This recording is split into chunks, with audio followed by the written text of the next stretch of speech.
Hello everyone, this is Mansi from eVidyarthi Torch and coming to question number 3, exercise 13.1.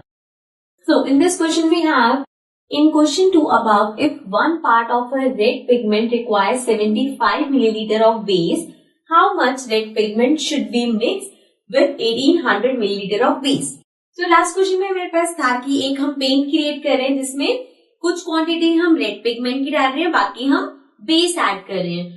So now they are saying कि अगर हम एक part डालते हैं red pigment का और उस पार्ट में हम 75 मिलीलीटर बेस डालते हैं, सो अगर हम 1800 मिलीलीटर बेस है तो उसमें कितना पार्ट पिगमेंट का डलेगा. सो फॉर दिस सबसे पहले हम लेट कर लेते हैं, let the part of pigment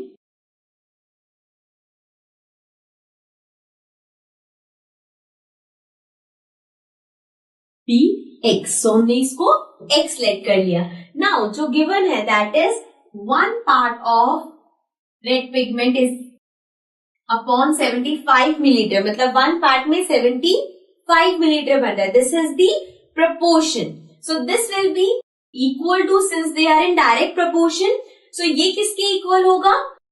red upon 1800 millilitre.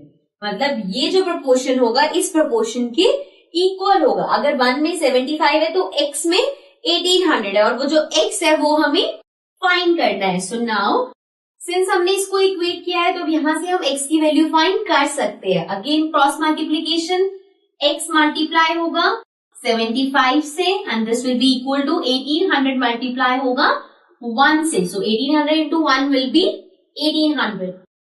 Now अगर x की वैल्यू निकालें सो ये हो गया 1800 अपॉन 75. सो यहाँ पे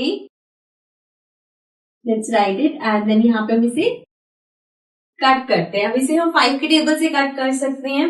सो दिस विल बी 5 1 सा 5 बचा 25, 5 5 सा 25. देन अगेन ये हो जाएगा 5 3 सा 15, 16 17 18 बचा 30. सो 6 30 और 0. अगेन 5 से कर सकते हैं, ये आ जाएगा 5 3 15 एंड 5 7 35 बचा 10 दैट इज 2 10. अब 3 से कट करेंगे, 3 1 3, दिस विल बी 3 2 6, साथ में बचा 12, so that is 4 12. So this is equal to 24. मतलब 24 part of red pigment will be added. ठीक है, यही हमें फाइंड करना था कि कितना रेड पिगमेंट ऐड होगा. सो वो हमें मिल गया, दैट इज 24 पार्ट्स. ठीक है, so this was question number 3. Now let's come to the next question.